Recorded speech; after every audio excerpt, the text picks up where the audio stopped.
Good evening, everyone. I'm Betsy Bonner, director of the 92nd Street Y. Unterberg Poetry Center, and I'm delighted to welcome you to tonight's special event, Jews in Shakespeare and Marlowe.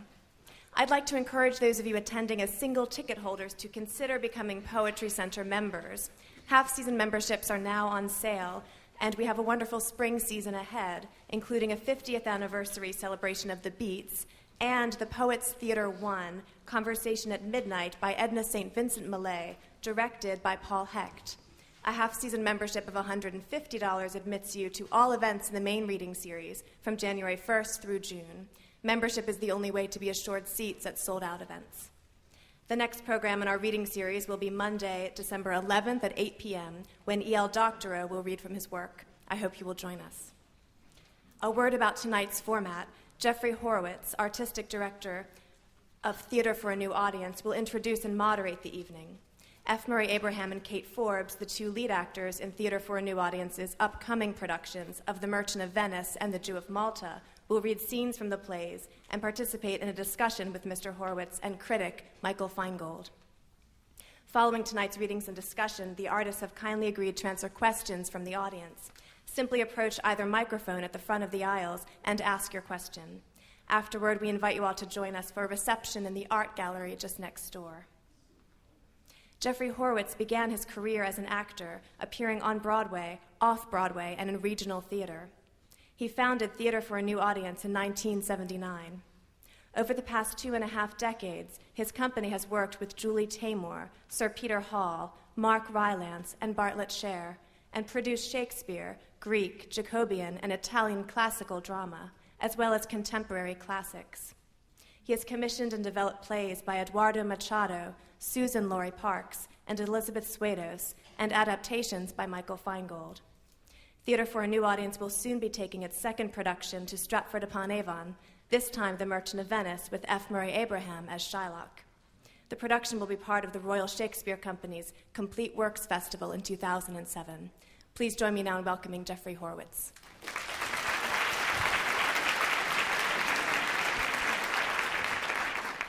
Good evening. It's a great honor to be here. I want to thank the 92nd Street Y and the Poetry Center for having us. I've been coming here for about 20 years and sitting in this audience, and it's really an honor to be on the stage. I founded the Theater for a New Audience 28 years ago, and we aim to vigorously engage with the classical canon. The root of the theater is producing Shakespeare. And this season, I want to tell you a little bit about this season and a little bit about this evening, and then we'll start. We like to try to program at the theater on themes. And I've long been interested in how the Jew is depicted in dramatic literature. And the stars aligned, and we're going to be doing 3 plays. For the first time in America, we're doing Marlowe's The Jew of Malta, which was written in 1589, in repertory with Shakespeare's Merchant of Venice. And, of course, the two Jews there, Barabas in The Jew of Malta and Shylock in The Merchant of Venice, they're being played by Murray. Kate Forbes is playing a fantastic prostitute named Bellamira in The Jew of Malta, and Portia in The Merchant of Venice. It's a repertory company. There are 14 actors, and part of the thrill of doing this is to see 14 American actors interpret these two very different plays and explore how it was that Marlowe and Shakespeare imagination was both of these men were fired by the character of the Jew, even though Jews had been banished from England for at least 300 years when they wrote these plays. How did this happen? That's part of what we're exploring, Michael Feingold is not only the chief theater critic for the Village Voice, he's also the literary advisor for Theater for a New Audience, and he's the dramaturg on these 2 productions. Michael will explain to you, perhaps, what a dramaturg does. Not a chance, he says. Okay. Now, the third play that we're producing this season is a new adaptation of Dickens' Oliver Twist. And, of course, the Jew there is Fagin. Murray can't play that part because he's going to be in Stratford performing, and he just can't get back in time.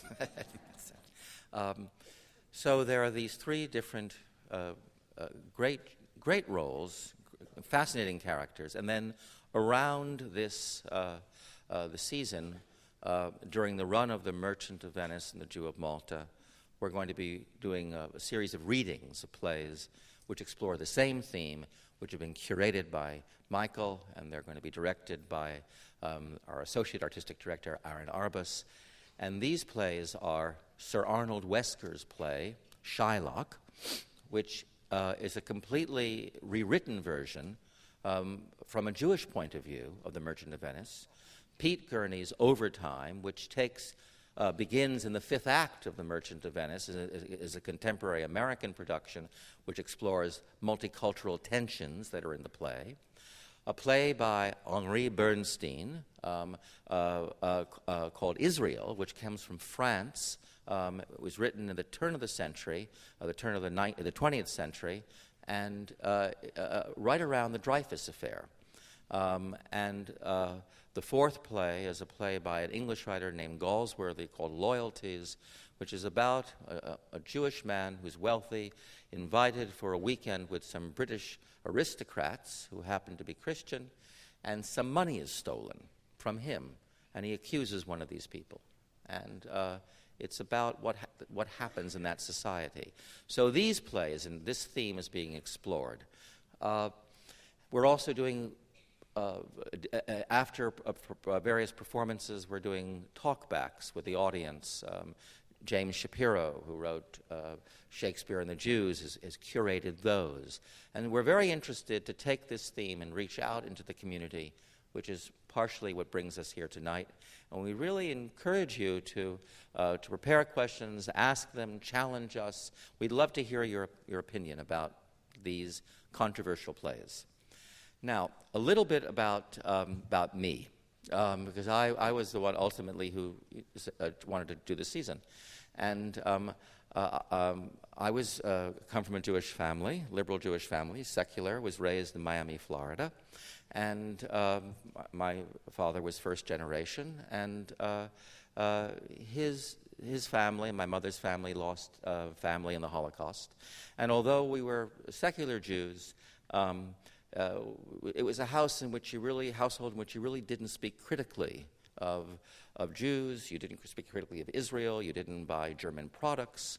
And yet, we were also in this liberal tradition which we were encouraged, my brothers and I were encouraged to respect ideas for their own sake and investigate ideas, and of course that everyone was the same and we were all equal. There was some tension between these two things. In any event, when I graduated college, I went to London, and I wanted to be a classical actor, and I was in London. It was the late 60s, the early 70s, and I had a roommate who said, without any irony one night, he said, "Please, Jeff, I just want to touch your head." And yes, he came up, and "What are you doing, Andrew?" He said, I know this sounds crazy, but I wanted to see if you had horns.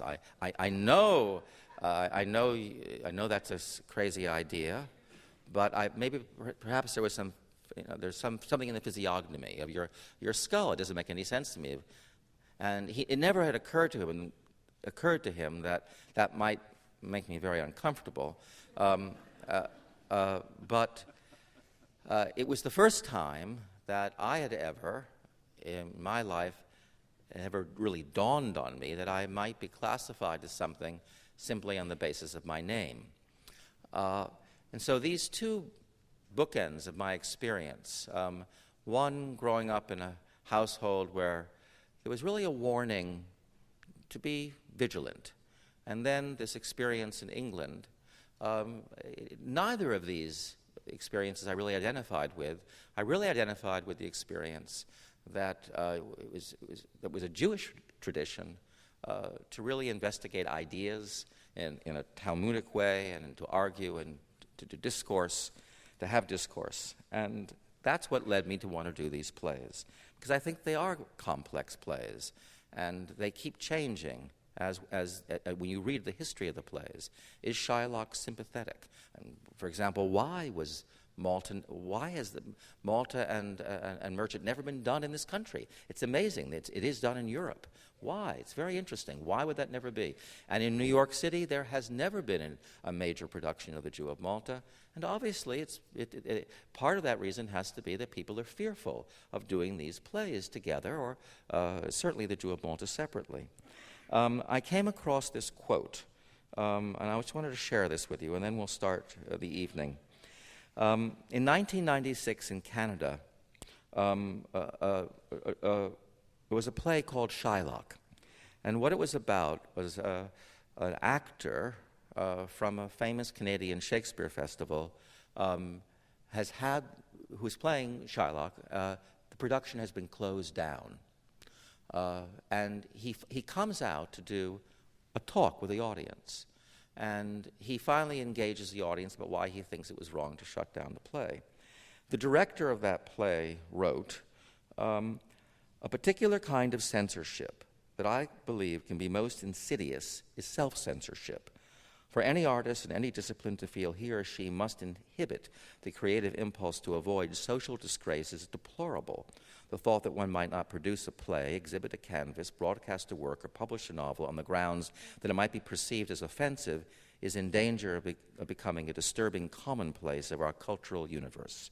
In this age of heightened awareness and virtually instant global communication, there is, to be sure, a greater degree of responsibility to be borne by artists when approaching sensitive material, but there's a dangerously thin line between respecting and accommodating the comfort threshold of minority groups and strangling the principle of freedom of speech. And that I found to be a very interesting thing for me in wanting to go forward with these plays. The plays do touch lots of uncomfortable places, and certainly in our world, the plays can also be like the canary in the coal mine. If they are anti-Semitic plays, and we'll talk about that, it's important that they're done just to hear the response and to flush that out. We don't personally think they're anti-Semitic plays. We think that the plays aren't about a Jewish problem, but we'll come to that as we look at the characters. Okay, so onward. I want to introduce F. Murray Abraham. I'm not going to read any bios. They're in your program. And we're going to begin with some readings from Malta. The structure of the evening is going to be, we'll do a reading of a speech. There'll be a discussion. We'll all participate in that. Then Murray will go on. He'll read more.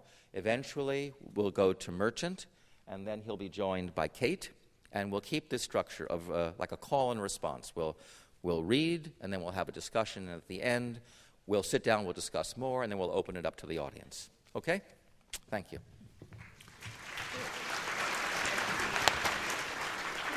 All right, this first speech is Barabas, and he begins the play, and I just want to tell you that the play as written begins with a speech of Machiavelli. It's a complex and very wordy soliloquy. We decided not to do that in our production. We're beginning the play with Barabas. But it's important to know that Marlowe framed his play with Machiavelli, who says, be sympathetic to all Machiavellis, because that's what the nature of the world is. Barabas is alone in a room, and he's counting money and jewels. The room is all solid gold, by the way. So that of thus much that return was made, and of the third part of the Persian ships, there was the venture summed and satisfied. As for those Samnites and the men of Uz that bought my Spanish oils and the wines of Greece, here have I pursed their paltry silverlings. Find what a trouble 'tis to count this trash. Well fare the Arabians, who so richly pay the things they traffic for with wedge of gold, whereof a man may easily in a day earn that which may maintain him all his life. Give me the merchants of the Indian mines, that trade in metal of the purest mold, the wealthy Moor, that in the eastern rocks without control can pick his riches up, and in his house heap pearls like pebble stones, bags of fiery opals, sapphires, amethysts, jacinths, hard topaz, grass green emeralds, gorgeous rubies, sparkling diamonds,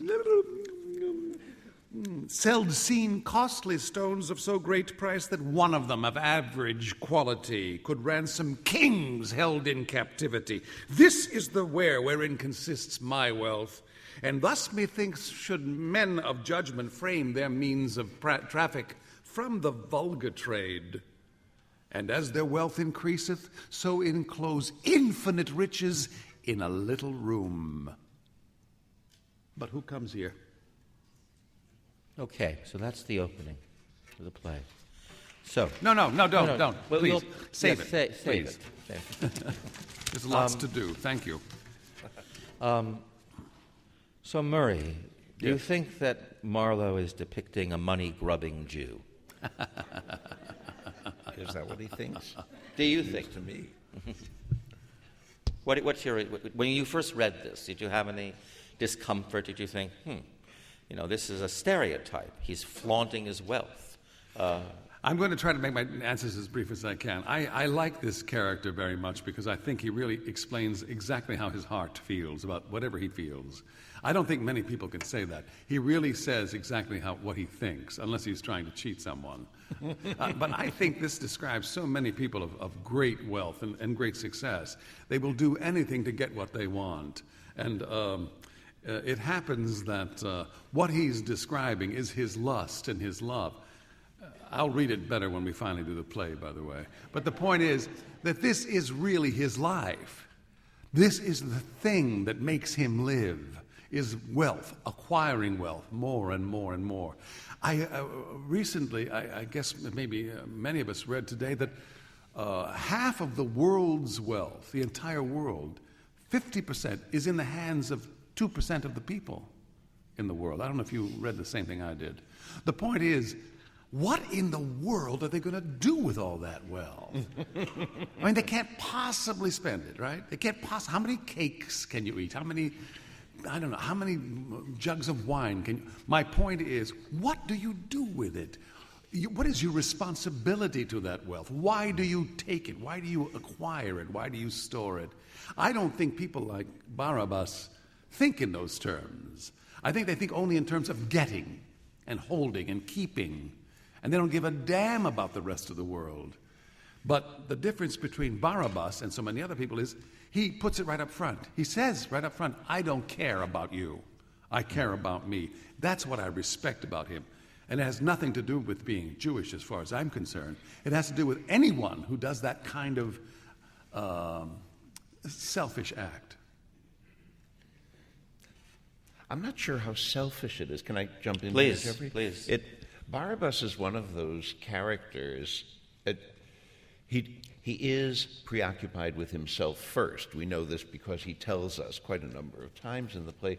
But Barabas is one of those characters who is munificent. He loves it not simply to hoard it, but for display. He's a person who loves to be extravagant. And in that he goes into, he belongs in a long line of Elizabethan and Jacobean characters who live for their extravagance. He spends words, as many Marlowe characters do. Marlowe was famous for soliloquies exactly like this, where he used a lot of obscure, highly colored words, like all the names of the precious stones in this speech. And the audience loves that because Barabas loves it. It's not that he hoards and hides these things to himself.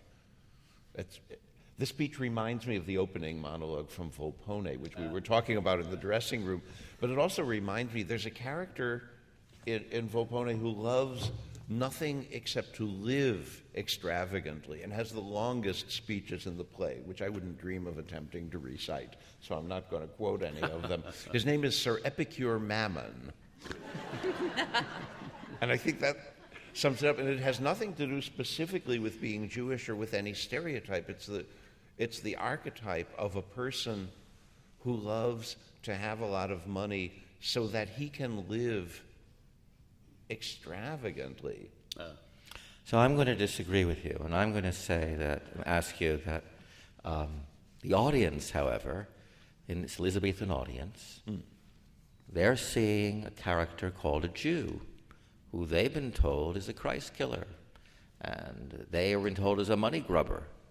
So when you're speaking to that audience, when Marlowe writes a character, Barabas, who engages the audience, what does Barabas think the audience thinks of him? Does Barabas care? I don't think Barabas cares. I think one of Barabas' charms is that he is who he is, and he tells them specifically that, and they either like him or they don't like him. But I think it's impossible not to like him. He is so completely upfront and charming about what he wants. He's seductive in that term. That lust that he has is so bare. It's like a magnet. It's not that you want to be like him, but at the same time you want to be in his company. You think, well, maybe it would be good to be that way. Maybe if I said exactly what I think, I'd be a better person. Why does he have to acquire all that money? I'm not sure. Maybe it's because, I do think I have a clear idea of why, actually. I come from a very poor background, and I know what it means to be poor. And the threat of that kind of poverty, of having to beg for my children's shoes, has never left me. And I never want that to happen again. So it's armor, it's protection, it's power is what it is. And also, let's not forget, in Barabas' world, as in Shylock's world, it was really potentially, it was a possibility that the state could move in and say, we're going to take everything you have. It was a reality. So this was a protection also.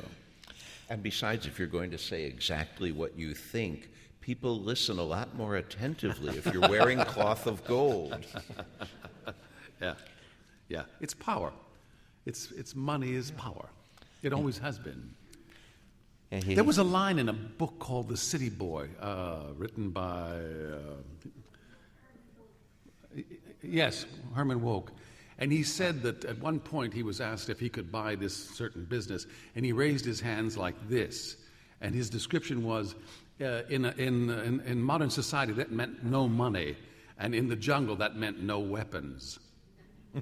Right.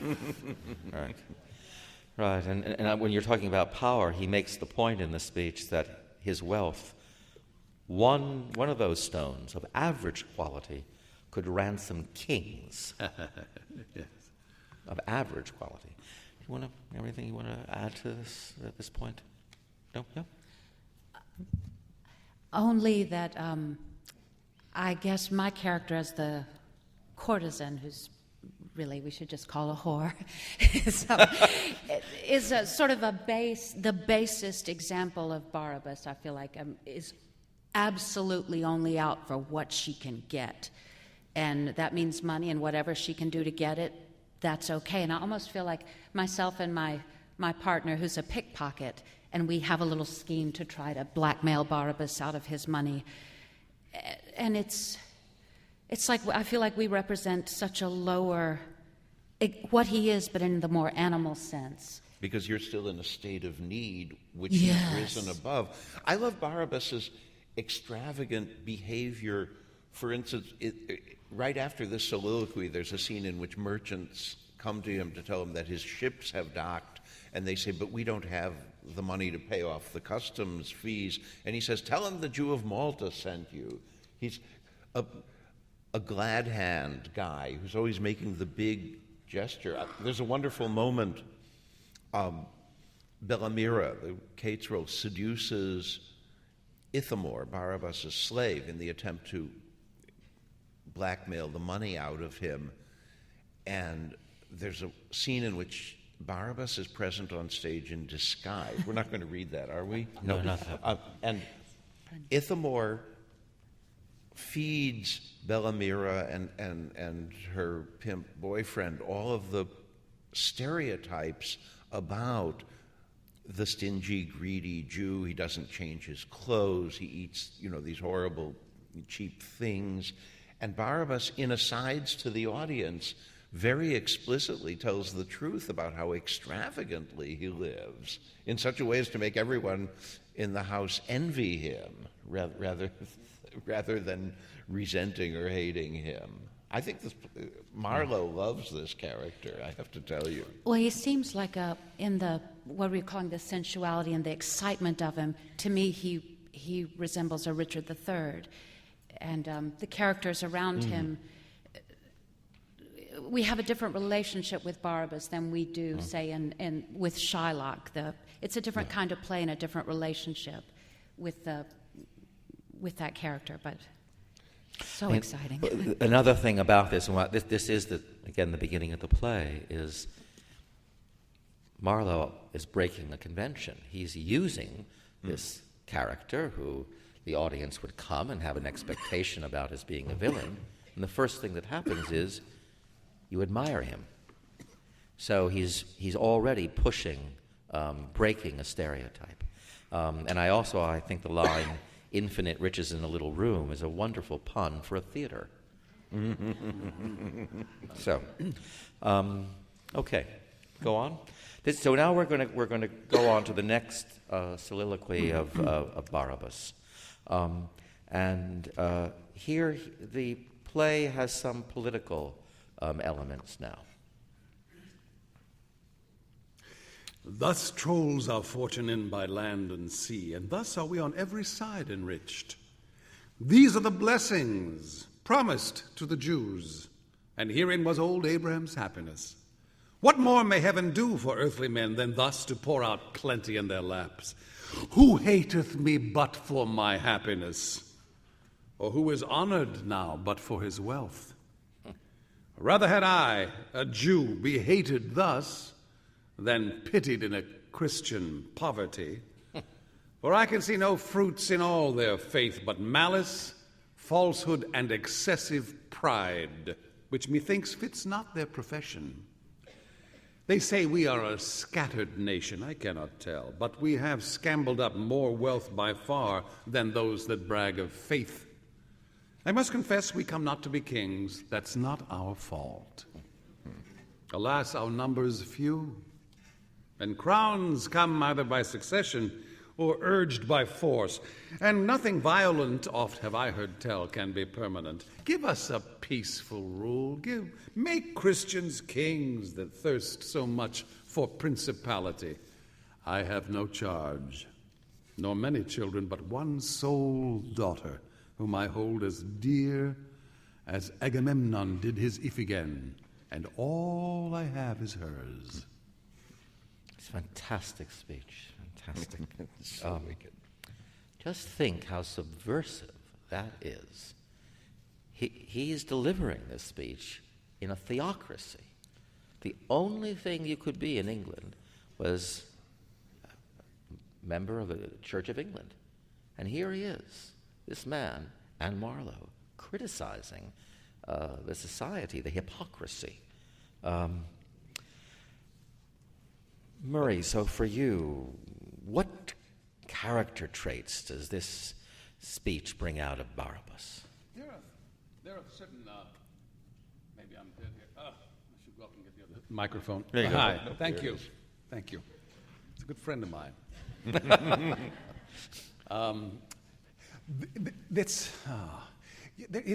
I happen to like this character so much because he just says to society, this is what you think I should be, and this is what you want me to be, and I'm not going to do it. I'm going to do exactly what I want to do, and I'll tell you what I'm going to do it on my own terms. I'll play your game, and I'll live in your society, even though you spit on me and you hate me, but I'm going to beat you at your own game. I'll show you how it's done. And I love that kind of fight and that kind of spirit. I find myself rising to him and liking him. There are things about him I don't like. His disregard for, generally speaking, the human race. But but in fact, the human race is not treating him very well. And you begin to wonder, how much can you take after a while? When do you say no? When do you say, that's enough?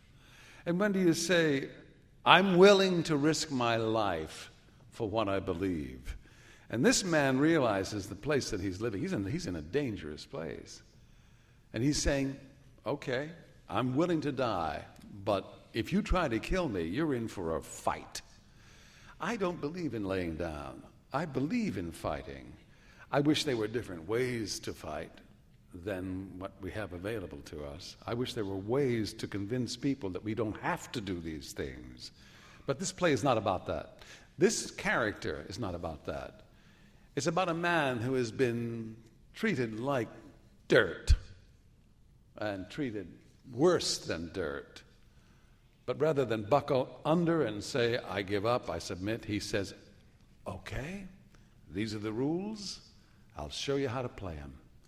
And in a way, that's my attack on Shylock also. At one point, the worm turns and says, that's enough. I want my pound of flesh. Unfortunately, the end is always circular. It's a snake biting its own tail. It's revenge. There's no end to revenge. Anyway, I love him because of his spirit. I respect him. And I also think that you will too when you get finished with the play.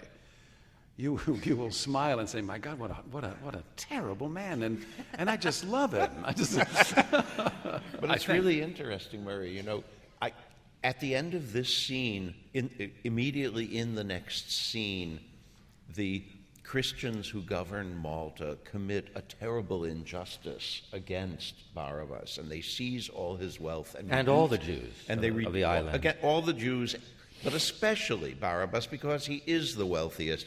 They seize all of his wealth. They reduce him to nothing, and the revenge is formulated then, and that's where the official dramatic action starts. And what fascinates me is, if that didn't happen, would Barabas be the character we see in the rest of the play, or would he just be this terrific nice guy who has this huge amount of money and whom we love because he's so extravagant with No, it? it has to happen. It has to happen. Yes. Why? Because if it didn't happen, then it would happen later. It happens that in the structure of the play, we find out that the city itself has squandered its money, and it can't pay its debts because of wars. So But it there's doesn't only- happen because of him. It happens because of... It's a political situation. Malta is inhabited by Christians primarily, but it's militarily under the control of the Turkish Empire, the Ottomans. Yes. And the Turks demand a huge tribute from the government of the island. The Jews are caught in between this. When the Christian governor needs money to pay the Turks, he says, well, we'll seize the property of all the Jews. This doesn't sound like a very anti-Semitic play, I have to say. It interests me that you say it's inevitable. Absolutely. Because I say, what makes it inevitable is the social circumstance, not the personal. It's not Barabas's character that It has makes nothing to it do with... inevitable. Exactly. That's what makes it so scary. Yeah. It doesn't matter what kind of Jew you are. You are still easy pickings. And he is saying to the rest of the Jews, it's time to stand up and say no. Damn it. Now. Well, and in fact, when he actually says to the governor of Malta, who is taking his wealth, he actually says, wait a minute, this is unfair. He says, you know what? I'm now going to take more. I'm going to take your house too. Yeah. You have absolutely nothing. So when he says earlier in the script, in the speech, make Christians kings, I mean, it's also very interesting to me that Marlowe is saying, look, the political system is the Jews are not going to have power. They can have wealth, but that's the only outlet given them.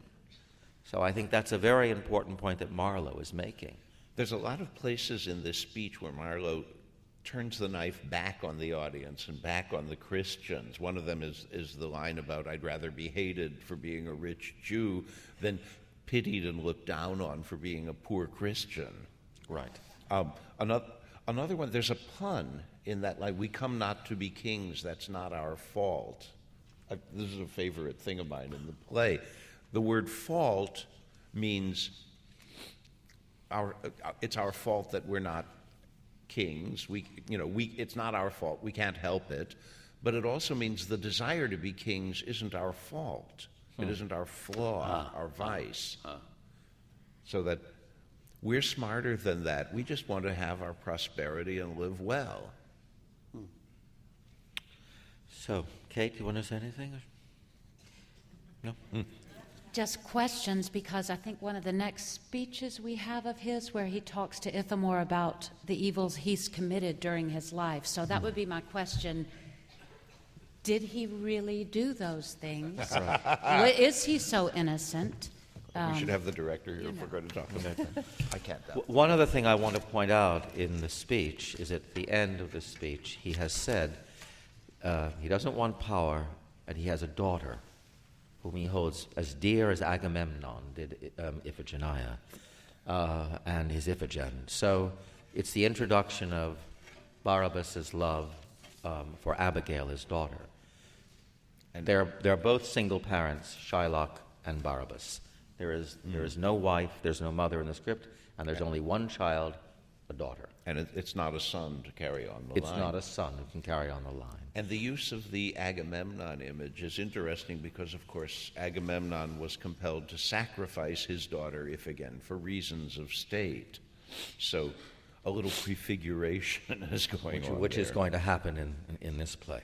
Well, not for reasons of state, but that's another story. Excuse me. For that, you have to come to the theater. So in this next speech that Barabas is going to do, he's gone to a slave market. And one of the natures of this world of Malta is that it's a cruel world. You're stripped of your money. There is violence. You're under attack. And there's slaves. And Barabas buys a slave named Ithamore. And he's like a soulmate. He sees something in Ithamore's eyes. And he tells him something, as you're about to hear, about his past. Hast thou no trade? Then listen to my words, and I will teach thee one shall stick by thee. First, be thou void of these affections: compassion, love, vain hope, and heartless fear. Be moved at nothing. See thou pity none. But to thyself smile when the Christians moan. Oh, brave master, I worship your nose for this. As for myself, I walk abroad o' nights and kill sick people groaning under walls. Sometimes I go about and poison wells. Being young, I studied physic and began to practice first upon the Italian. There I enriched the priests with burials, always kept the sexton's arms in use with digging graves and ringing dead men's knells. And after that was I an engineer, and in the wars between France and Germany, slew friend and enemy with my stratagems. And then, after that, was I a usurer, and with extorting, cozening, forfeiting, I filled the jails with bankrupts in a year, and with young orphans planted hospitals, and every moon made some or other mad, and now and then one hang himself for grief, pinning upon his breast a long great scroll, how I with interest tormented him. But mark how I am blessed with plaguing them. I have as much coin as will buy the town. That's Okay. interesting. Yeah. Okay. So now we're into the center of the play, and it's kind of like Macbeth. What's happening is that because the governor of Malta has taken everything from Barabas, Barabas is furious, and he starts to kill. And we've seen this. And then he has to kill people who know he's killed. He has to keep hiding the secret. So the ante keeps going up and up and up. And this man, Ithamore, is like a cohort, and he will give a similar speech about the crimes that he's done. So there are these two men. So the first question not the first question, a question that I'm sure has come up is Barabas telling the truth? Is he showing off, or is he telling the truth? Has he had to do this to survive? Yeah, I'm going to keep that a secret. There's something else he might be doing, which is he might be testing Ithamore by producing this very extravagant list of crimes so that Ithamore will be encouraged to tell him about the crimes he's committed. Ithamore, by the way, is an interesting figure ethnically because he's a Greek. He's from Thrace, and he was enslaved by the Arabians. So he's a person who's not Christian, not Muslim, and not Jewish, unlike everyone else in the play who has an ethnic identity. It's not at all clear what Ithamore is, except that he's lived by his wits and committed a lot of crimes. Right. I think the other question that hasn't been asked is what is it that Marlowe wants to achieve with this in terms of what does he want the audience to think from this speech? Isn't this kind of the idea of what they believe Jews do? Yes, Isn't it that? The shape-changing Jew, that was one of the stereotypes, the Jew that could morph into anything and would do anything. And this is the monologue in which Marlowe caters to all the facets of that stereotype. But it's so outrageous. You begin to wonder, this is ridiculous. This is absurd. That's the value of it. You begin to think, how can anyone think that of anyone? This cannot be true. But then the crimes he goes on to commit are pretty fabulous too. I mean, they're The play actually has a kind of cartoon element, which fascinates me, and it's like a rather gory, very modern kind of sick comic cartoon. Do you think it's kind of, would you say Tarantino is a fair... A little bit, but he's not as witty. I'm trying to... No, I think it would be something more in the Christopher Lee, or Theater of Blood vein. That it's horror with jokes, and the jokes are directed at the society. Marlowe is a famously recalcitrant and rebellious figure. He was literally arrested at least once for street brawling, and he seems to have died in a tavern brawl under circumstances that people write a book about every 18 months because nobody can figure out exactly what it was. And all his heroes are rebels against the society. They're people who dare outrageously and do outrageous things. But don't you think the value is further that if enough people who have considered, haven't really thought about anti-Semitism in their own souls, maybe take it for granted, if they were to hear a speech like this, wouldn't they say, that's ridiculous? I wonder if that would then stir up in them the possibility of self-reflection. I say this because of the recent headlines, I think it was last week, when this character who played Kramer said these black things when he was on Sunset Boulevard. The point is that a good friend of mine, when I mentioned the horror of someone talking this way in public, she said that it's possible that he didn't even know about those feelings until they exploded out of him.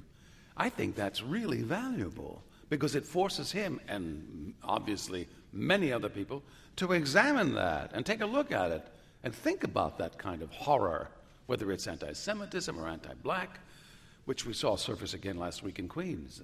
Obviously there's a problem, and that problem should not be kept under wraps. It should be examined. And this ridiculous speech, I killed Sikh people, I put poison in wells. I mean, this man has got to have lived a big life to have done all those things. I mean, he was in Italy, he was over in England, he was in Germany, he was killing people, And that's the value of this, I think. It's the short summary of everything attributed to the Jews. The Jews, but I don't know, you see, I don't think it actually would change people's prejudices because people who are anti-Semitic or who have some other ethnic prejudice are fixated in it to such a degree that they would actually believe it. The interesting thing about this speech in the England of Marlowe's time in 1589 is that there aren't any Jews. There is a very tiny colony of Jewish refugees from Spain and Portugal fleeing the Inquisition. But other than that, there really aren't any Jews in England. There is no one whom the English anti-Semites can hate at this moment in history. So, because they don't really know what a Jew is, it's only a mythological figure to them. When they see the mythological figure described this extravagantly, maybe they pause and think, well, it's only a story, and maybe there are real Jews somewhere who aren't like this. That is, people who don't know have the option to rethink. I give people more credit than you do. I have to. Well, he certainly, whether it's true or not, he has a great imagination of a very particular kind.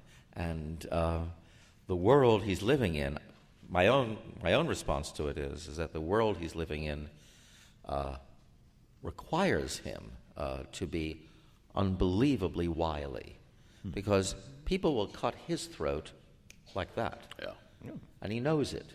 And the world that Marlowe depicts, because we're also talking about the world of Marlowe and Shakespeare, the world that Marlowe depicts is not has no veneer, as Murray was saying. It's, for me, a world that's similar to our Wild West. It's amoral, and he knows it's amoral. And there's a lot of sanity for me in how he chooses to behave. Now, let me ask you a question. We do see him do this. This is not in a soliloquy, but we do see him kill his daughter. Yeah. We see him do actually a number of extravagant things that suggest there are truths in this speech. And yes. He really comes up with ingenious methods of killing people. Right. So he is a man who's capable of killing his daughter if she would reveal what he's done? Yes, but more than that, what she has done has become not his daughter. Mm-hmm. If he's a good Jew and she's become a Christian, she's not his daughter. That's one path. So this is another element in the play that's similar to Merchant of Venice. His daughter is in love with a Christian. But that bothers him.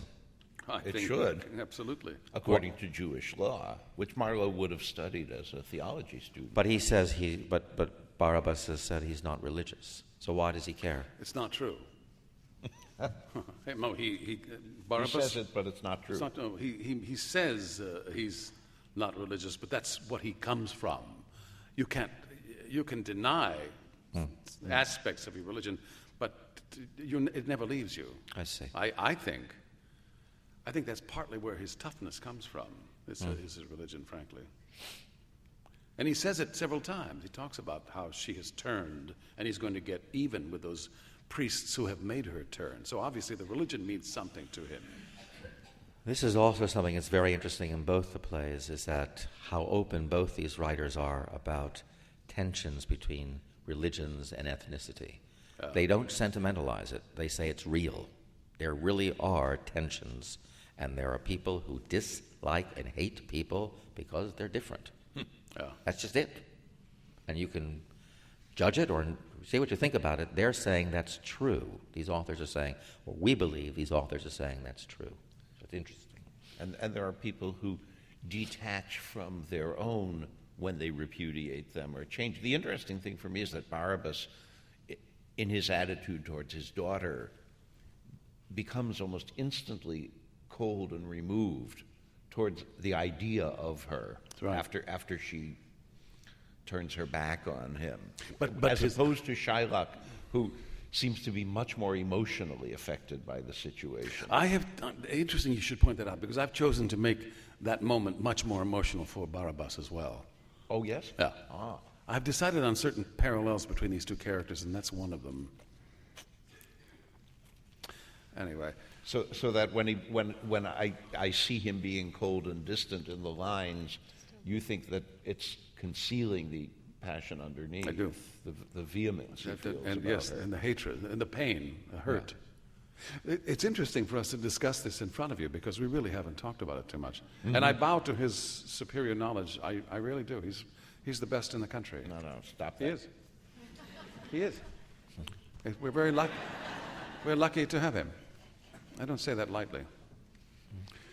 I was only going to say, I wish the actress was here with us who is playing Murray's daughter. She's wonderful. But she has some of the, to us, the most affecting lines in the play when she's found out about her father's, if I may call it a betrayal. And she says, because, I won't tell you the whole thing, but she says, I perceive there is no love on earth, pity in Jews, nor piety in Turks. And it's such an interesting character, too, because she seems to be she's not purely innocent, but she seems to be, compared to everyone else in this horrible world, and seems to be a sanity that we look through at times. And it's quite beautiful and troubling to see her destroyed. Because it doesn't seem to go with some of the rest of the fabulousness of the play and how we exult in his being bad and doing evil. It's hurtful, and it's well, quite and in that line you just read, that's also one of the differences between the plays, I believe, is that Marlowe doesn't write about love. Yes. Oh. In this play. There is no love, at least the way we understand it. There is love in Merchant of Venice. So she says, there's no love. That's she becomes she has a great revelation at that point. And yet Love doesn't exist. Abigail is the sincere person whose love is a real thing, and Jessica, Shylock's daughter, is a much more complicated case in that regard. And then we get into miles of interpretation we don't have time for here. Okay. What I think I should make clear to you is that those of you who don't know the process or are not aware of the process of doing a play, you may think this is a kind of a funny or a silly conversation because you think, well, you've got the script, you've got all the words in front of you. What's so hard? You just learn the words and say them. But in fact, these words are approaching 500 years old, aren't they? They're over 400 years old. And they resonate, they speak to us now, which implies a presence in the minds of the men who wrote these two plays of the possibility of the eternal value of the words through the mouths of contemporary actors. The idea that when Hamlet suggests that the actors are, what is the word he calls them? He calls them the brief and abstract chroniclers. Exactly. What he's suggesting is, and I think it's a great thing, that it's not just for us to read them, it's for us to see actors interpret them so that they really reflect what's happening right now. And this conversation we're having now is an endless conversation. And as we do the play, it will continue to change. That may sound strange to you because, as I said, the words are always the same.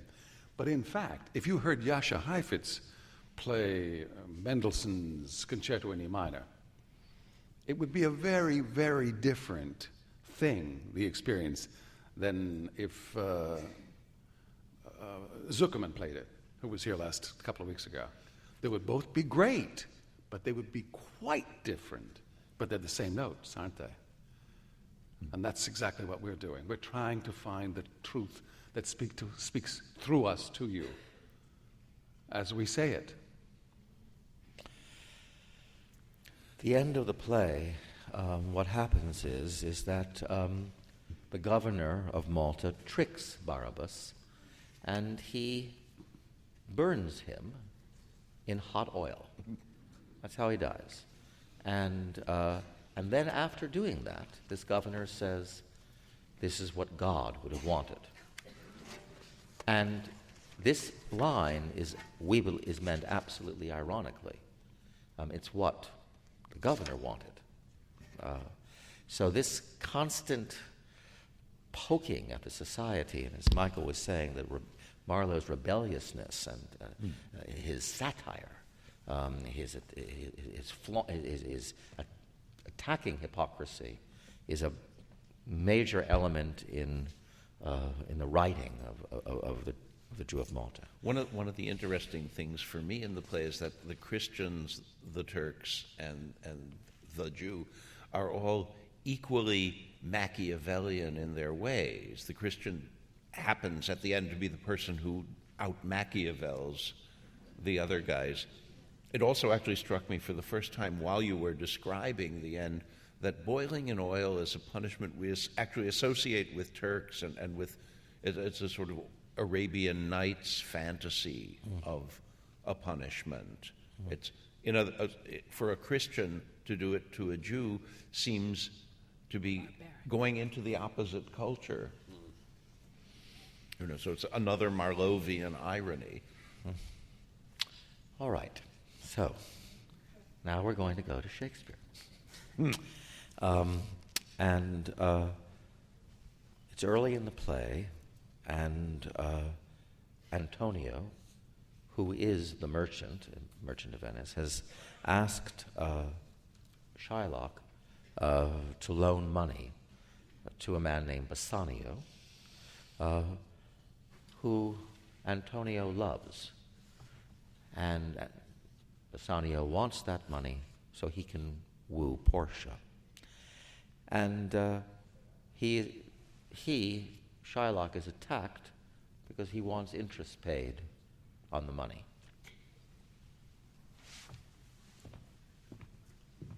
Signor Antonio,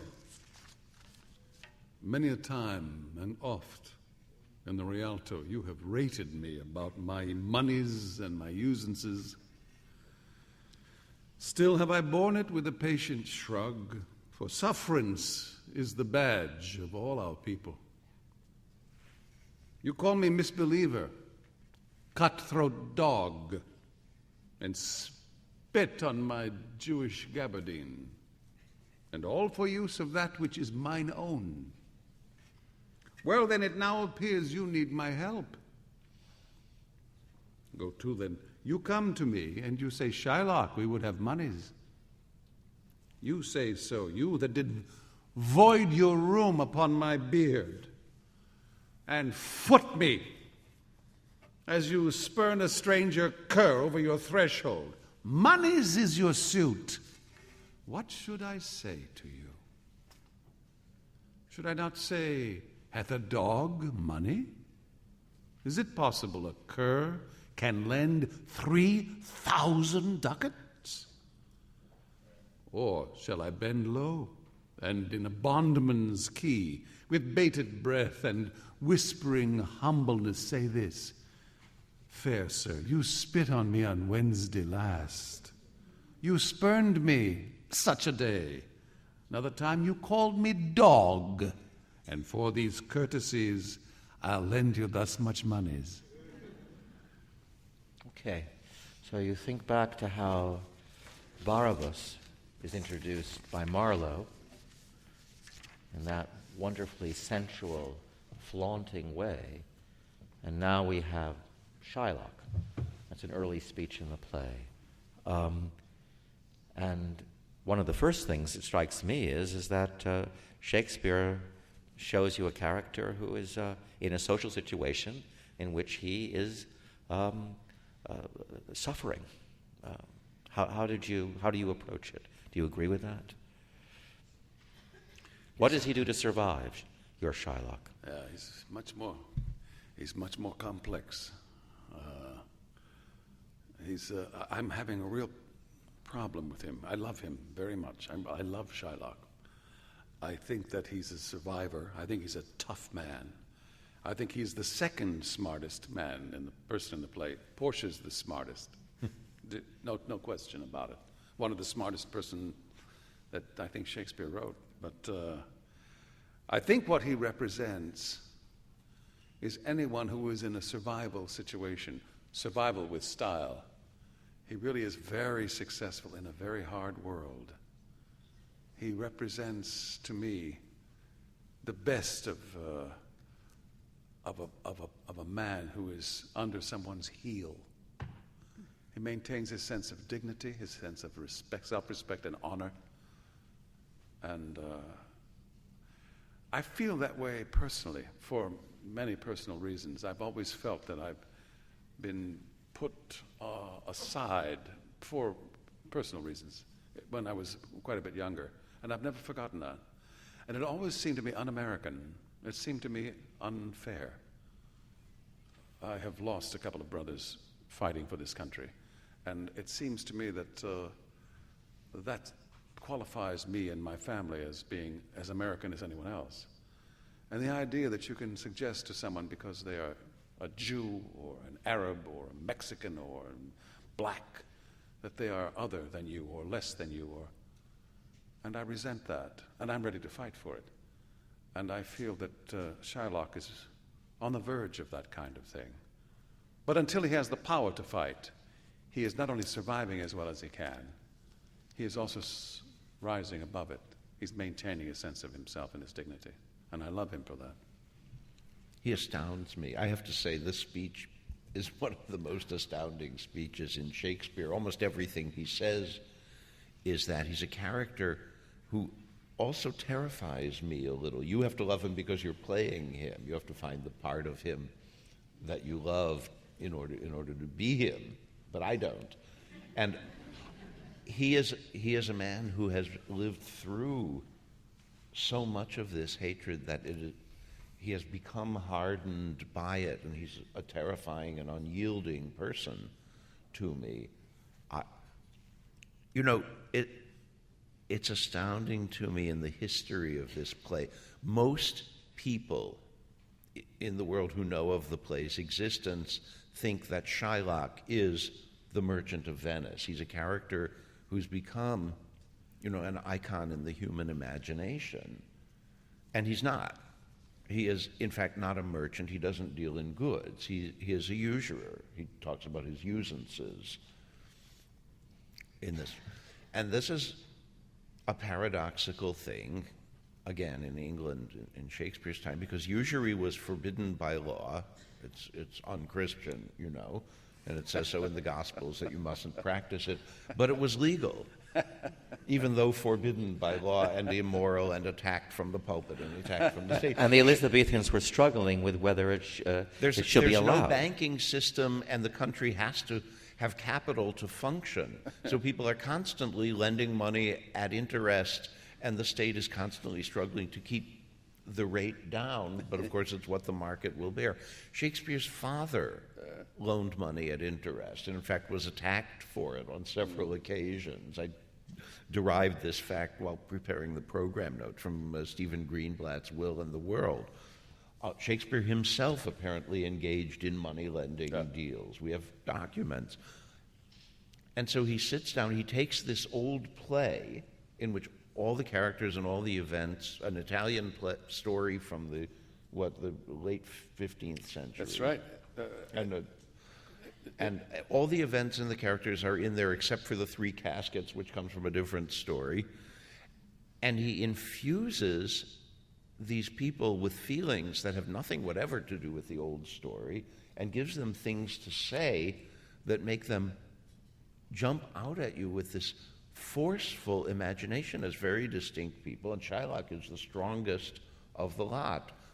Historically, leading actors have always wanted to play Shylock. Antonio is not the leading role in this play, even though he's the nominal hero, he's the title character, and he has a lot more lines. I'm also struck in comparing the two speeches or the two plays that Shylock uses a wonderful irony and logic. If you've made me a dog, how can I loan you money? And Shylock puts questions. Shakespeare uses the questioning mode. Another thing that I think that Shakespeare is going right to is the notion of justice. If you spit on me, how can you demand of me my help? How can you do that? So early on, there's a notion of justice. What is just in this society, I think, is somewhat different. I mean, Barabas, too, is talking about justice, but he takes justice on for himself. Yes. Did you... Barabas deals with people much more grandly. Shylock holds everything in, just as he holds his daughter in that dark house and won't let her go out and have fun. And he believes in justice, which is going to end up proving his undoing. He sticks to the law. Mm-hmm. He said that's a very dangerous thing for a Jew in a Christian society to say, I demand judgment, I demand the law. He's also orthodox. He keeps kosher. He doesn't believe in intermarriage. And his clothing clearly distinguishes him. He has a Jewish gabardine. So that's also interesting in the play. And tzitzis as well. Sorry? Tzitzis. Yeah. Thank you. Do you want to say anything? Kate, do you want to say anything? No? Okay. So let's go to now another famous speech in the play. This is right after drawing up the bond. Right. Yes. Do you, he's now, his daughter, he has found that his daughter has eloped. And he's found that his daughter has eloped with a Christian. And while he, Shylock, was at Antonio's house for a party, he believes, and Shylock believes, that Antonio was involved somehow in a subterfuge. His daughter has also stolen his money, and including a ring that he had given to his daughter from his wife. And he finds out that the ships that have not come back, Antonio's ships have not come back, he's going to be able to call in his bond. And of course, his bond has been a pound of flesh. And the Christians say to him... Before we go on with this speech, Jeffrey, I want to ask you, because it always fascinates me, in what mood, with what motive does he propose to Antonio, if you can't pay me, I'll take a pound of your flesh? Where does this bargain come from in his head? That's, to me, one of the great mysteries. Me too. It happens to be, it's rooted in truth. It was a true incident that Shakespeare took from a historic fact. Did you know that? No, I thought it was in the Pecorone. No, it actually happened, and then it was adapted to the Pecorone. But the fact is that, how did someone come up with something like this? It astounds me. And I've been trying to work it out for Shylock. And as far as I'm concerned, it's complex, but I've asked James Shapiro to help me with this in his book, Shakespeare and the Jews. I agree with him. But does he expect it to happen? No. You see, No, Antonio is a very wealthy man. It's just all his wealth is tied up in his shipping. He doesn't, but I believe that underneath he is hoping. I really do. I think he's hoping that, as we all know, in the beginning was the word, that if you say a thing, it might make it happen. And sure enough, when he talks about the ships sinking, it does happen. The ships fail, but in the meantime, something terrible happens to him, which is that his daughter runs off with Lorenzo. Yes. Well, this is what happens when you make bargains with the gods, when you make bargains with fate. But the fact is that he is going to get this thing. I believe that what he wants is the piece of paper saying that he made a bargain with this guy who used to spit on him and kick him. But I also think that maybe, considering the way ships sailing in those days, it was a very new venture, ships sailing, by the way, to the Indies and to Mexico and all over the world. It was very shaky. It was a terrific return. Jim Shapiro says it was a 400% possible return. And we're talking about $1 million. That's not bad. We get $4 million back, and that was before taxes. But the point is, it's a big gamble. That's why there's such a big return. So I think that in the back of his mind, at the bottom, revenge is there, waiting, lurking. And I don't think, considering if we take that he's a serious Jew, he's a kosher Jew, that he considers taking someone's flesh, that's strictly illegal. It's absolutely illegal in his religion. So that it takes a tremendous thing to happen to make him say, I will take advantage of this. So yes, he does not have in mind that he's going to do it. So that's one of the differences between Barabas and Shylock, is that you're saying Shylock is a moral man. Yeah, Shylock is a moral man. I think that's one of the reasons he starts to lose so much, is his morality begins to slip. All he has that he's always relied on in the face of the horror of his existence is his religion. And when he begins to deny it, which is what he does, he begins to lose everything. There's a moral lesson there. He is absolutely a moral man. A tragic man, I think, not a comic, which interesting subtitle for the play, isn't it? It's titled a comedy. Yes. Anyway, Shylock is... I beg your pardon. Shylock is asked, what is he going to do if he takes this bond, if he takes this pound of flesh from the merchant? And he answers, he says, what are you going to use that for? And I say, to bait fish withal. If it will feed nothing else, it will feed my revenge. He hath disgraced me and hindered me 500,000, laughed at my losses, mocked at my gains, scorned my nation, thwarted my bargains, cooled my friends, heated mine enemies. And what's his reason? I am a Jew. Hath not a Jew eyes? Hath not a Jew hands? Organs, dimensions, senses, affections, passions, fed with the same food, hurt with the same weapons, subject to the same diseases, healed by the same means, warmed and cooled by the same winter and summer as a Christian is.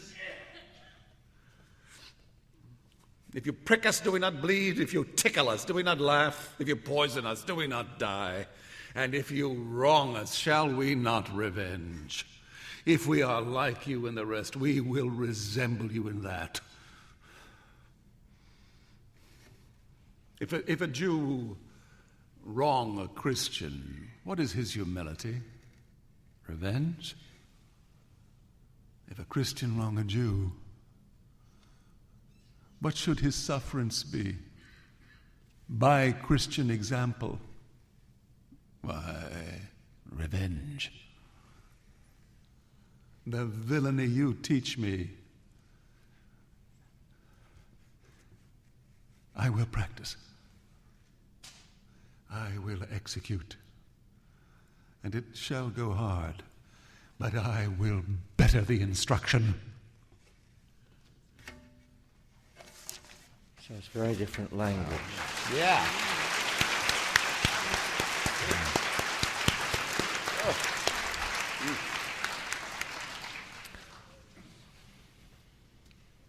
What do you think drives him in this way? We all know what drives him. Who hasn't felt this at one time in their lives? I'll show you. This is my chance. I've been under my whole life. I'll show you how it feels. This is how it feels. I think we've all been there. I shouldn't say that. My mother's a saint.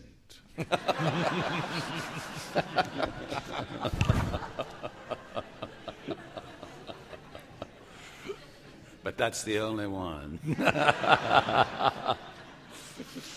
But that's the fascinating thing about Shylock as a character, as a person in this play where everybody is so morally troubling and intransigent. It's as if Shakespeare meant him to be the character you identified with, and then what he puts him through in the second half of the play It's the reason people scratch their heads so much over this play. What does it mean? Why, if the Jew is the villain, are the non-Jews all such morally troubling and evasive people?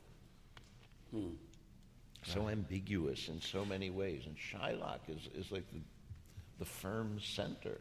And again, just imagine, this is Elizabethan England. This is a theocracy. Jews it's illegal to be Jewish. And you had that speech. There's fascinating. There's one celebrity Jew in Elizabethan England. He's a Spanish doctor named Ricardo Lopez, who's Queen Elizabeth's personal physician. Who has been... And he's been accused of being a spy for Spain, because remember, this is a country that is expecting invasion from Catholic France or Spain at any minute. And Ricardo Lopez is sentenced to death for treason and hanged. Drawn and I believe quartered. Not long before this play is... 2 years before the play, he was publicly hung, cut down while he was alive, drawn and quartered, and head left on a pike. That was in London, and that was 2 years before this play was written. But and then Shakespeare writes this. And then Shakespeare writes this play. Catholics also were illegal. Oh, absolutely. Yeah. Catholics were illegal. No, heads stuck on the spikes of the gates of London Bridge are not an unusual sight in Elizabethan England.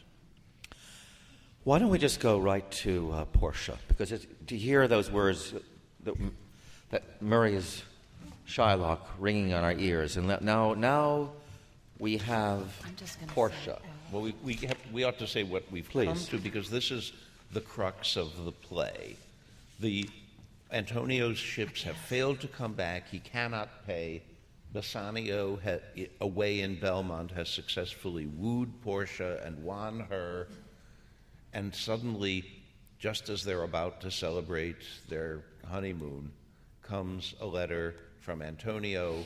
Shylock means to have his revenge and take his pound of flesh. I'm going to die. Don't let this worry you. Go have a good time. If your friendship won't bring you back here, well, don't let this letter do it. And Bassanio goes with a huge amount of Portia's gold, because she's a very wealthy orphan, to offer Shylock anything other than a pound of Antonio's flesh. Shylock is obdurate. He stands by the law. He will have his judgment, as it says in the bond. He will have a pound of flesh. And Portia and her waiting woman, Nerissa, who have disguised themselves as young gentlemen, a lawyer and his clerk or clark, appear in the court and take over the case for Antonio. And Portia argues with Shylock and tries to persuade him to be merciful. And just before I say the speech, what struck me recently when we read this scene, it begins before my character appears, and it was so horrible to listen to, so intense. All I could think was I was so glad I was wearing a suit, which I will be, it's contemporary, a big man suit, and in disguise I felt like I needed armor to come into the room. So that's my pre.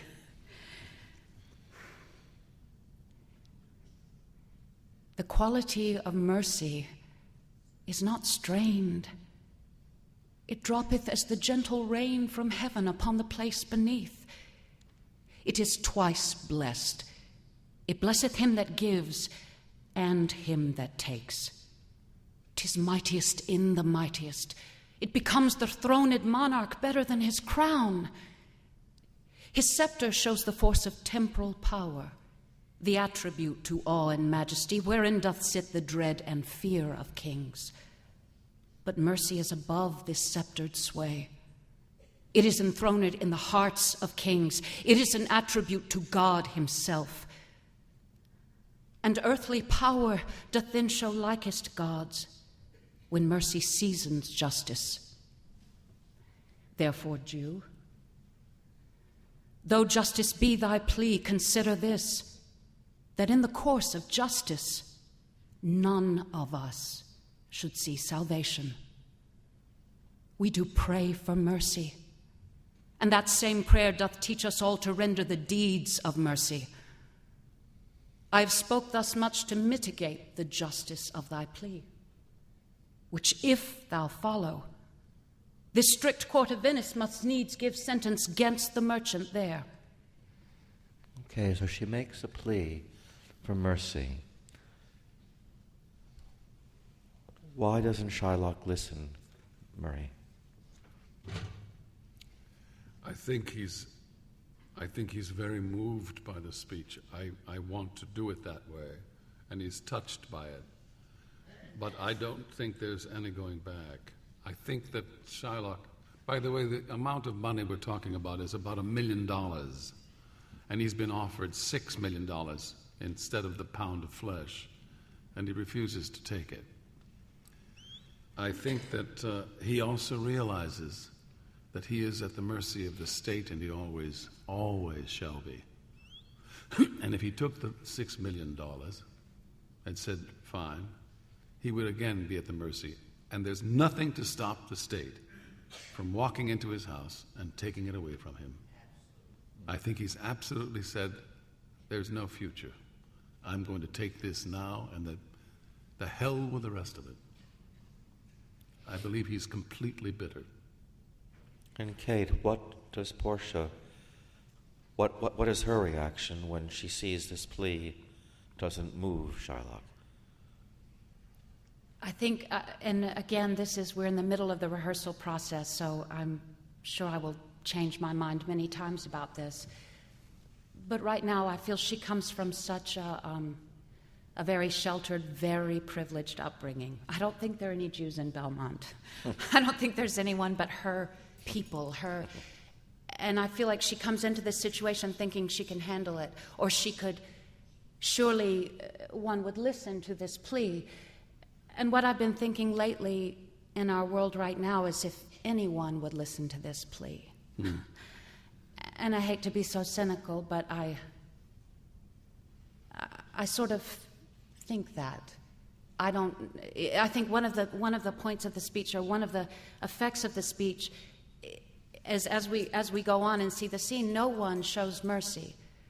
So it's sort of this lovely thought that's out there just to be ignored, or just to be this thing we can't achieve or we fall from. And for her, I think she comes in and then he says, no, I want it. And then she says, well, is there money? Yes, there is money. Well, then pay him. No, I don't want the money. And she gives him 3 chances after this to please take mercy. Tell me to tear the bond. Don't do it. Don't go through with it.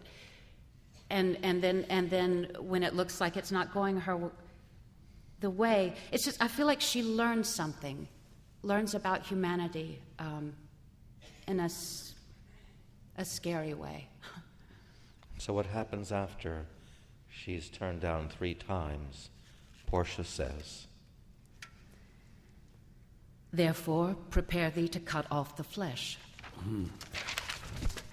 Shed thou no blood, nor cut thou less nor more, but just a pound of flesh. If thou takest more or less than a just pound, be it but so much as makes it light or heavy in the substance, or the division of the 20th part of one poor scruple. Nay, if the scale do turn, but in the estimation of a hair, thou diest, and all thy goods are confiscate. Why doth the Jew pause? Take thy forfeiture. Give me my principal and let me go. He hath refused it in the open court. He shall have merely justice and his bond. Shall I not have barely my principal? Thou shalt have nothing but the forfeiture, to be so taken at thy peril. Why Jew. then the devil give him good of it. I'll stay no longer questioned. Tarry, Jew. The law hath yet another hold on you. It is enacted in the laws of Venice. If it be proved against an alien that by direct or indirect attempts he seeks the life of any citizen, the party against the which he doth contrive shall seize one half his goods. The other half comes to the privy coffer of the state, and the offender's life lies in the mercy of the Duke only. Against all other voice, in which predicament I say thou standst. For it appears by manifest proceeding that indirectly and directly too, thou hast contrived against the very life of the defendant, and thou hast incurred the danger formerly by me rehearsed. Down, therefore, and beg mercy of the Duke. Nay, take my life and all. Pardon not that. You take my house when you do take the prop that doth sustain my house. You take my life when you do take the means whereby I live. Okay. Go.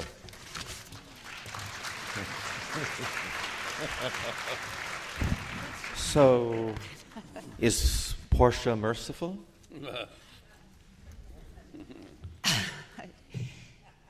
No. Well, it's so... Well, she gave him every chance. She did, but it's the thing that I'm struggling with is then she goes on to presume to judge him. But I'm not sure. This is my dilemma right now. It's a big struggle to me, and we're playing a lot with her temper. Ideas that she maybe loses her temper a bit early in the play. She has a line about a hot temper leaps o'er a cold decree. Sorry. And I think she sees...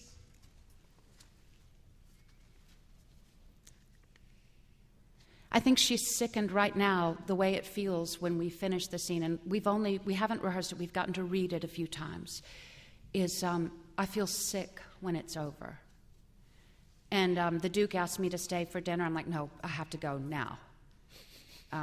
Thank you, no.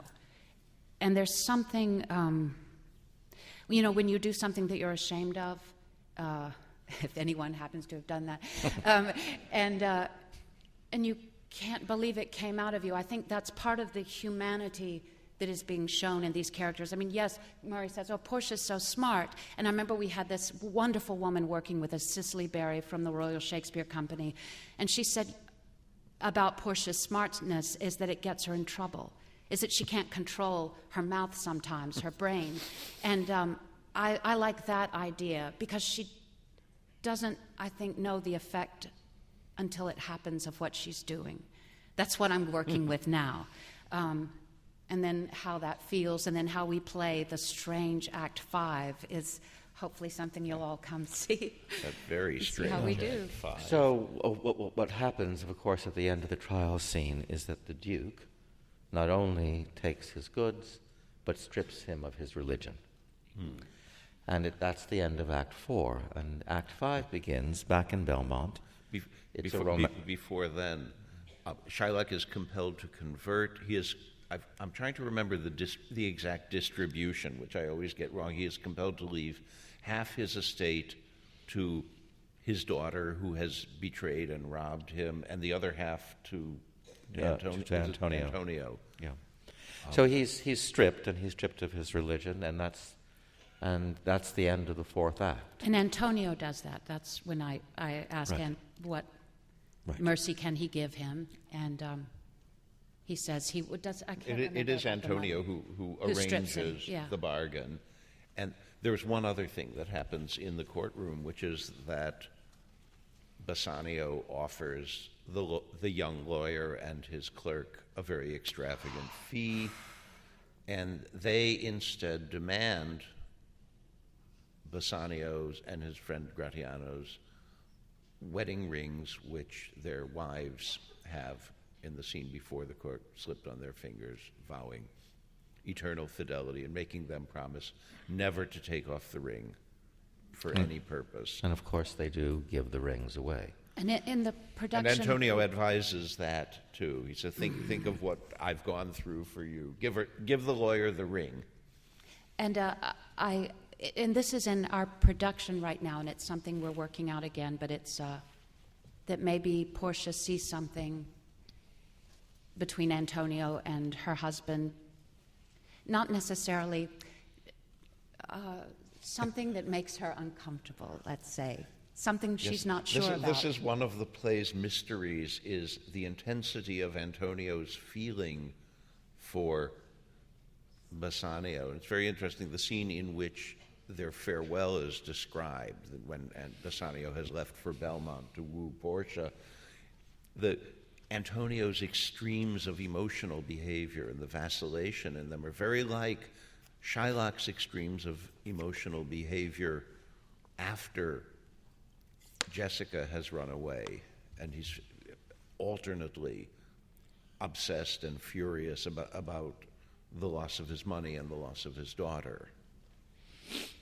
The fifth act has some of the most beautiful love poetry that Shakespeare wrote, but the people who speak the poetry are the people who've done this to Shylock. So it sets up a very strong tension, and that's how the play ends.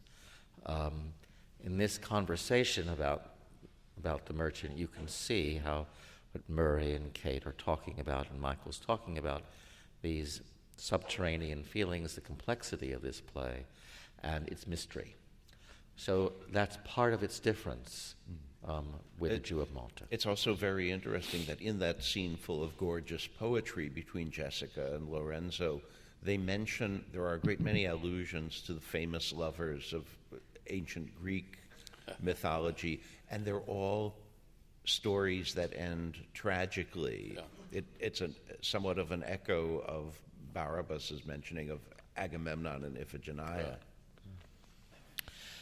So, we would like to now welcome questions from the floor, and we'd love to hear.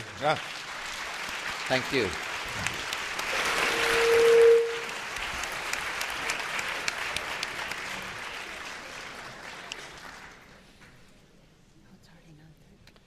Are there? You got this part.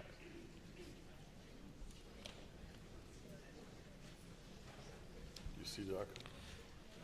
See Darko? You go to a microphone is how you make the question, please. Darko's fourth row. There's a gentleman's coming here. Darko's fourth row, 6 rows in, 6 seats in. I can't see it. Well, first of all, I want to thank you very much for what a wonderful preview for coming attractions. I was thinking when I go to films these days and see the previews of coming attractions, I keep thinking I should come a half hour late to the film. But this was such a wonderful introduction to to these two plays, and I just wish I could see them tomorrow. Thank you. We start previews January 17th. There were two thoughts that came to my mind, that I would just like to share, and one has to do with another father-daughter team in which the father is extremely wealthy. I'm thinking of King Herod and Salome, and how the king is willing, in order to get his stepdaughter to dance for him, he's actually willing to give up his entire kingdom for her to dance. In that case, of course, he's driven by lust, and that is the underlying driving force in that. But it's interesting that there are so many father-daughter relationships here. The second thought I had was you were talking about the moral issue that Shylock went from being very moralistic to sort of being immoralistic, and how does that happen? Well, it seems to me that's a very rich way of Shakespeare telling us that this is the nature of the human being. The human being is conflicted. And I thought of the character actually of Angelo in Measure for Measure, who starts off as the most sanctimonious, character, and who, is during the course of the play becomes very human and it pays the price. And of course, in the newspaper every few days we hear about somebody who's opposed to certain unethical behavior, and the next thing you know, these leaders of our country are performing those very behaviors that they have fought against. So, but at any rate, those are just comments I had. Thank They you. weren't really questions. Thank you. Hi, thanks so much. I really enjoyed it all. I was wondering, though, I don't have I've been reading Philip Sidney's Defense of Poetry, which was written the exact same time. Shakespeare would have known him, Marlowe would have known him well, and in it he explains that the theater is really a place for expounding moral principles and moral ideas, and I think that many people went to the theater for that purpose back then, more than even the Greek sort of the proper purgation of emotions, more even for, to show you really what evil is and what good is. And so I wonder if Marlowe's Jew doesn't really have the rhetoric and it doesn't really explore justice. The sense of justice. Do you want to address your question to any of us in particular? No, not in particular. So the question is... Actually, I'm just going to say, and we'll see if you have anything to say to me back, if you don't mind, that as a Jew, to me, to invest anything or to value the character of, I haven't read the play actually, of Barabas, to value him for his spirit alone, and isn't really valuable per se, because in a historical reading of the play, I mean, you'd have to understand that these people are going to see him, and like you say, if Jews are these mythological figures to these people, I mean, he represents evil, and he is evil, and the purpose of that is to show you the face of evil, so that you can defer from being evil. So is your question then, is Barabas seeking justice as well?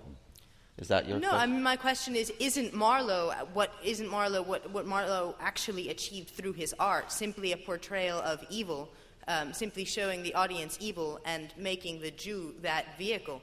Okay, well, so that's the question. An interesting question, but I think... Did everyone hear that question? Is Marlowe depicting the Jew as the force of evil?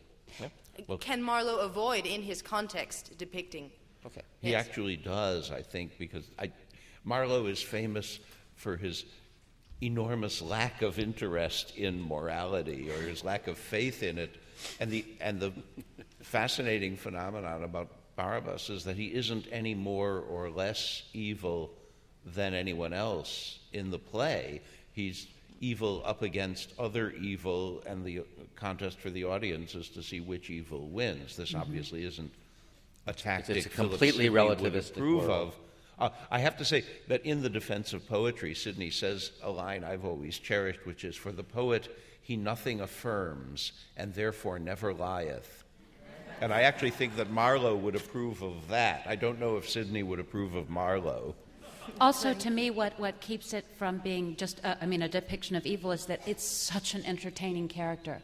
I mean, it's fun. It's thrilling, and that's an odd thing to feel when someone is, killing and The all that. Elizabethans have this very funny relationship to morality in the theater. This secular theater that Marlowe and Shakespeare wrote in came out of the prior theater, in which they had what were called morality plays that were explicitly meant to teach good morals and good behavior, and all the characters have allegorical names. And the popular character, whom everybody loves in these plays, is the vice, because he's so entertaining. And the morality plays actually get shut down and done away with because people are enjoying vice too much and not being interested in virtue. But do you think that then they walk out of the theater and say, "Oh, wow, that great vicious Jew, that was great"? It still happens. But before we leave this thing about this idea of morality, I think that the only two truly, clearly, purely moral people in the play are Barabas and his daughter, because they absolutely, first of all, his daughter is pure and moral, but he is not a hypocrite. He is completely upfront about what he does. All the rest do what he does, but they pretend not to. And they rationalize it.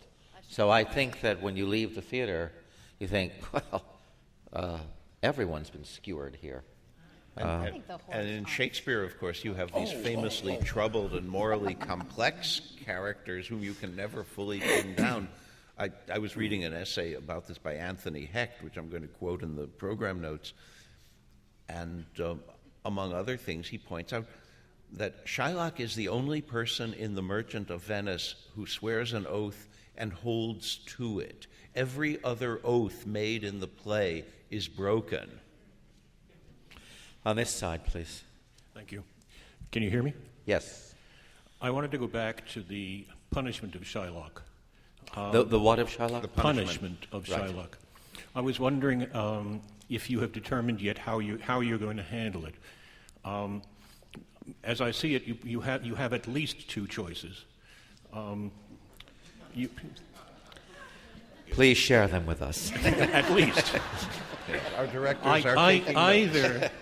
Either they are going to basically do Shylock a favor by allowing him to convert and being very, very self-righteous and very, very self-contained in the process, or they're aware of how deeply felt his religion is and how much a true punishment giving up the religion will be.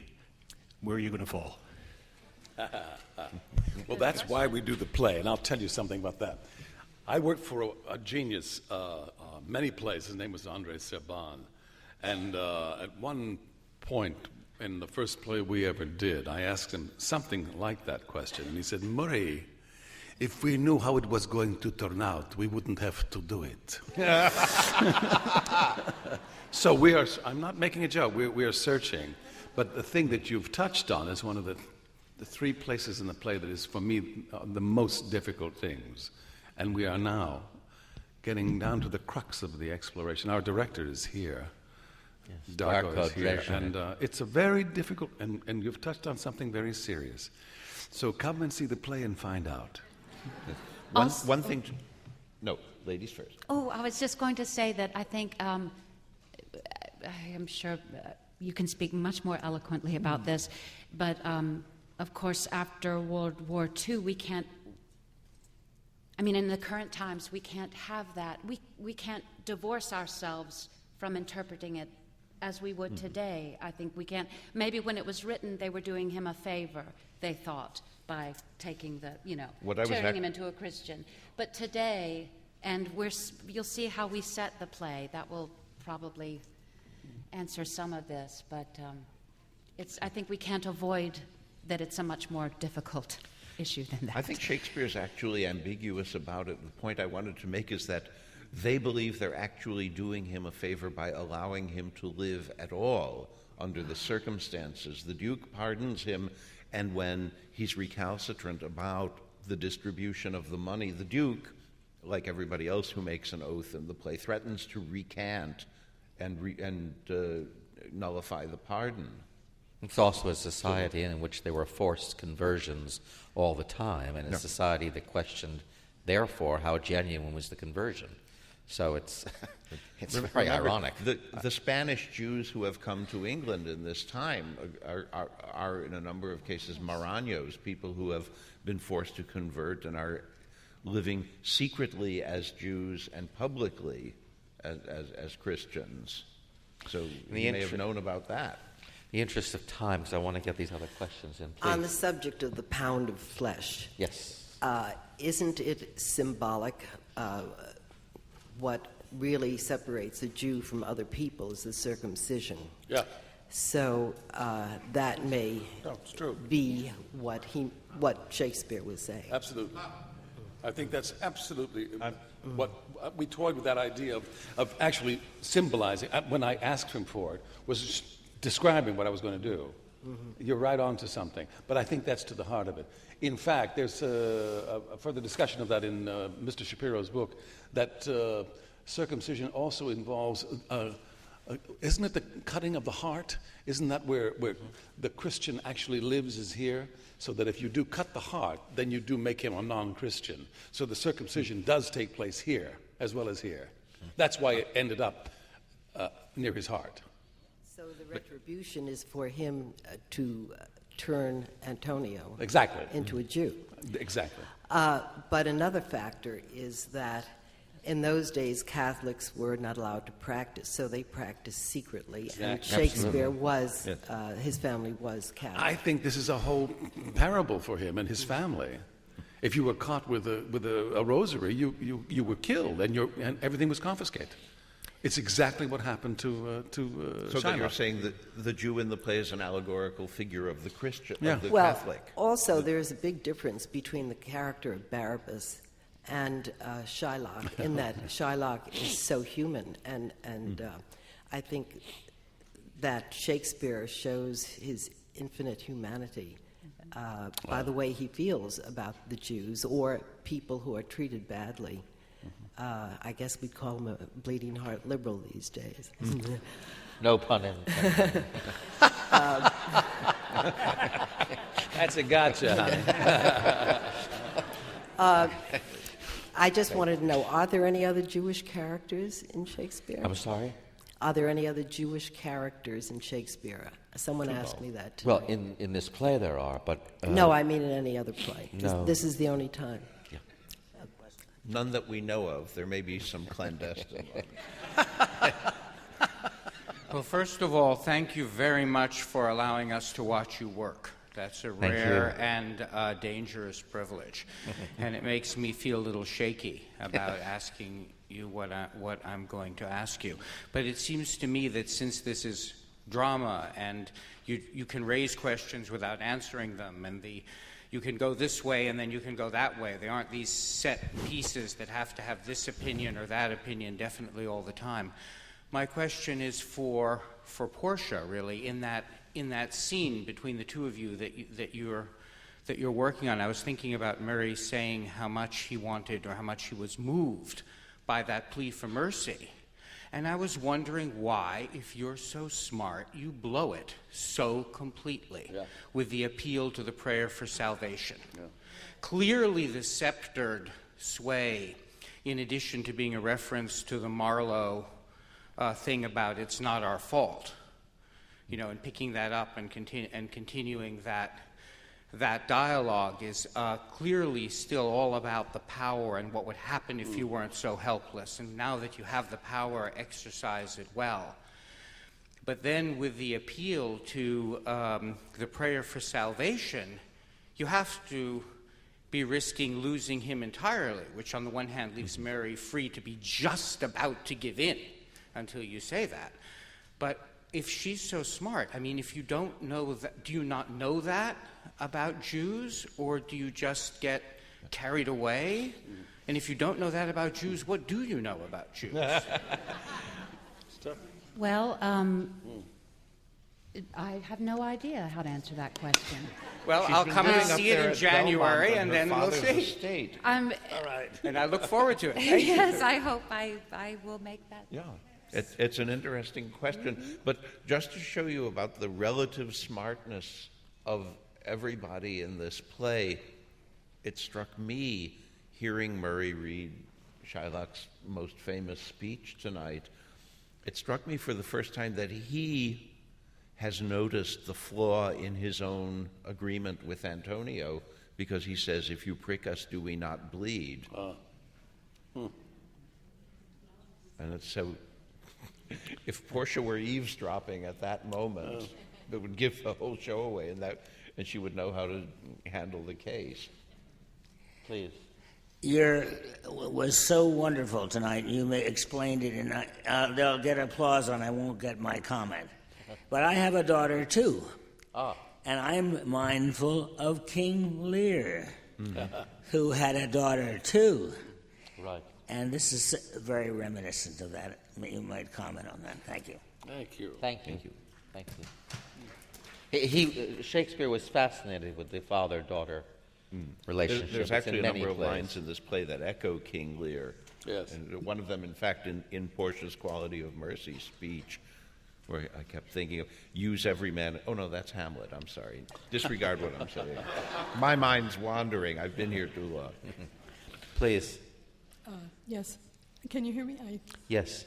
Mr. Abraham, the speech that you gave about the cur, that first Shylock speech, I found myself thinking of my own feelings. When we know so I wrote it down, when we know we're powerless at the hands of others, whether it's a president or your building superintendent, you're not going to expose your anger crudely when you're at someone's mercy. you're going to speak, in effect, rings around your opponent, or try to. But when you do, and this is what I wanted to ask you, it's not satisfying. At least that's been my experience.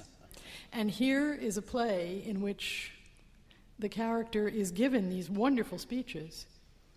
And normally in the past I've always said, oh my, how wonderful, and I found myself thinking tonight something different. So I wondered if you had any comment about that.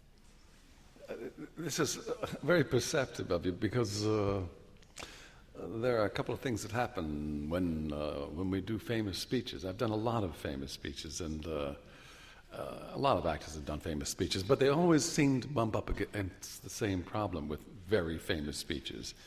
It's this idea that everyone knows them. How do you do it so that it makes sense or opens people's ears? And instead of just doing the speech, you end up being stymied by those things that you're talking about. What has happened in this process, thanks to our artistic director, who I can't praise enough, the introduction of the idea that both of these plays are done at the same time informs the one with the other, and neither one, I can say, comes first. The idea that Barabas, in fact, is Shylock after the end of the play, it's occurred to me. I've considered showing up after I leave the play Merchant of Venice, appearing in my curtain call in the costume of Barabas. Big knife. You're absolutely on track. I find myself veering toward Barabas in Shylock, something I never dreamed of till I started working on these two, and you saw it. There's a not only an anger and a bitterness, there's a potential real violence. That's what you're talking about, isn't it? And I've got to be careful of that, because they are different characters. But thank you for noticing. Please. Good evening. Good evening. I have a question about the first play, and I unfortunately haven't read The Jew of Malta. But you were discussing when Barabas is introducing himself to, is it Itharon? Ithamore. Ithamore, beg your pardon. And he's talking about how he went to Germany and France, killed friend and foe, poisoned wells, and all these other stereotypes. And you're saying that you weren't sure how to read it. It was either that he had done these things, or that this was a fanciful exaggeration to impress. And I was just wondering if it was possible to read it also that he was speaking not as I, Barabas, but as I, Jew. In the sense, would Marlowe have the intention of, or would this be an occasion to vehiculate the stereotype, meaning Barabas speaking as I, the Jew, this is what we have done. So, because that is what, in a way, racism or anti-Semitism is. It's always the person as representative of the whole. So I was just, if that was something that they would have done. Or Did you want any particular one of us to answer that? No, well, you were all discussing it, so anybody who has an opinion on that. Absolutely, I'll give that to Michael right now. I don't know. I think so. I think he's absolutely aware of exactly what you said, and that's one of the reasons he's throwing all these things out. In fact, there are many references that he uses in the speech that we've cut out, not because they're any more horrible than what I say, but they're a little obscure. But the speech is a bit longer originally. It's almost like he wants to include all of these things that people may think about Jews. And what he doesn't say, other people do later on in the play. Sacrificing children for blood to make matzah, someone says. I mean, it's all in the play. Okay. So much so that after a while you think, this is absurd. But in fact, the more you do that, the more I think it allows him to knock the powers that be, which he does. I would say I don't think it's a case of Barabas speaking as, we the Jews have done this, but Marlowe thinking, what can I give Barabas to say? Putting it all in Barabas' mouth, because he's the one who's socially aware of what's going to have the maximum shock, what's going to be the maximum gathering of stereotypes. Okay. And also, these incredible speeches They act on different people in different ways. There's not, when you do a play, if there's 500 people in this room, there's 500 different plays. That's the genius of the writing. It hits us all in different ways. I have a different reading of it. I think that Barabas did those things, or many of those things, and Marlowe's point is you have to do that to survive. And in the play, there are people who are not Jews who do things as bad and worse. Okay. And he's saying, that's it. It's it's a complete moral relativism. So, Thank you.